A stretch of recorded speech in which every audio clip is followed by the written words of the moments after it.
Assalamualaikum warahmatullahi wabarakatuh. Halo, kembali lagi dengan saya Amal Asrullah dengan NIM P01720424067. Akan memberitahukan mengenai laporan pendahuluan kepada semuanya tentang harga diri rendah.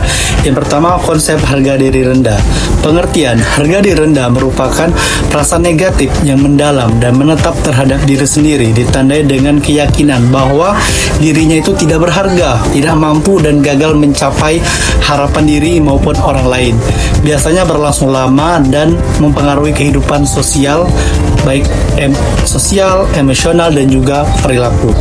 Yang kedua, penyebab.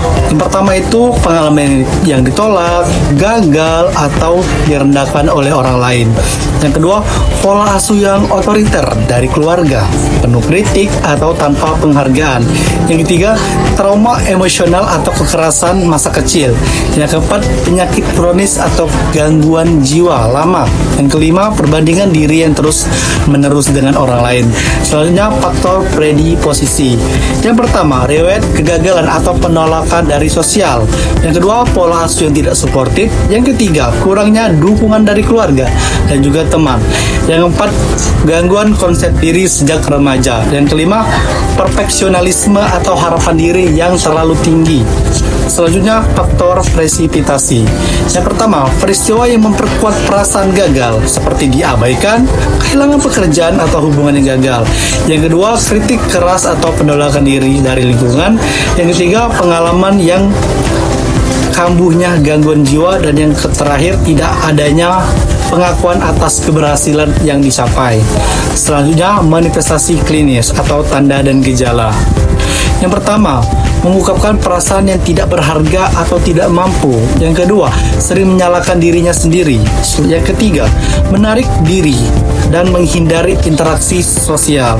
Yang keempat, sulit membuat keputusan. Yang kelima, apek datar, mudah menangis, dan juga depresi ringan hingga berat. Yang keempat, meremehkan pujian atau penghargaan. Yang terakhir, menunjukkan perilaku pasif dan bergantung. Selanjutnya, penata laksanaan. Yang pertama, bangun hubungan saling percaya kepada pasien. Yang kedua, kaji sumber dan penyebab rendahnya harga diri. Yang ketiga, bantu pasien mengidentifikasi kemampuan yang positif yang dimiliki. Yang keempat, dorong pasien untuk melakukan aktivitas sederhana yang bisa berhasil. Yang kelima, berikan pujian realistis atau usaha pasien. Yang keenam, ajarkan afirmasi positif dan self-talk yang sehat. Yang ketujuh, libatkan pasien dalam kegiatan kelompok untuk meningkatkan kepercayaan diri.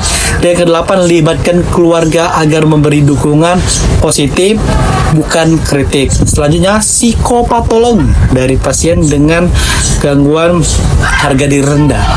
Harga diri rendah ini terjadi karena distorsi kognitif dalam menilai diri akibat pengaruh pengalaman negatif dan gangguan fungsi frontal yang mengatur penilaian diri. Seakibatnya, pasien terus-menerus menilai diri secara negatif dan kehilangan motivasi untuk berkembang. Dengan pengalaman gagal atau ditolak, selanjutnya distorsi kognitif, kemudian harga dirinya menurun sehingga pasien menarik diri dan pasif. Selanjutnya, konsep asuh keperawatan dengan harga diri rendah. Pada harga diri rendah dilakukan pengkajian. Di pengkajian dilakukan yang pertama, identitas klien. Di identitas klien didapatkan nama lengkap pasien, alamat lengkap, usia, jenis kelamin, tinggi badan, berat badan, dan juga pekerjaan. Yang kedua, alasan masuk rumah sakit. Yang ketiga, analisa data. Didapatkan data subjektif pada pasien harga diri rendah, mengungkapkan perasaan tidak berharga atau gagal, selalu mengatakan saya tidak berguna, saya bodoh, enggan berpartisipasi dalam kegiatan. Pada data objektif didapatkan postur tubuh menunduk, kontak mata buruk, wajah murung, sering menyendiri, menolak pujian, penurunan aktivitas, serta penampilan tidak rapi. Selanjutnya, pada aspek yang harus dikaji adalah riwayat penolakan, kehilangan, riwayat kegagalan, persepsi terhadap diri sendiri dan masa depan, dukungan keluarga dan lingkungan, riwayat mekanisme coping, dan juga spiritual. Selanjutnya, diagnosa keperawatannya adalah harga diri rendah. Selanjutnya yaitu Strategi pelaksanaan pada pasien dengan harga diri rendah. Yang pertama, bina hubungan saling percaya, yaitu empati, kontak mata, dan juga kehadiran. Yang kedua, dorong pasien mengekspresikan perasaan negatif. Yang ketiga, identitas prestasi dan hal-hal positif yang pernah dilakukan. Yang keempat, bantu pasien membuat daftar kemampuan dan kelebihan diri. Yang kelima, libatkan pasien dalam aktivitas sederhana yang dapat berhasil. Dan yang keenam, berikan pujian tulus atas keberhasilan yang kecil tersebut.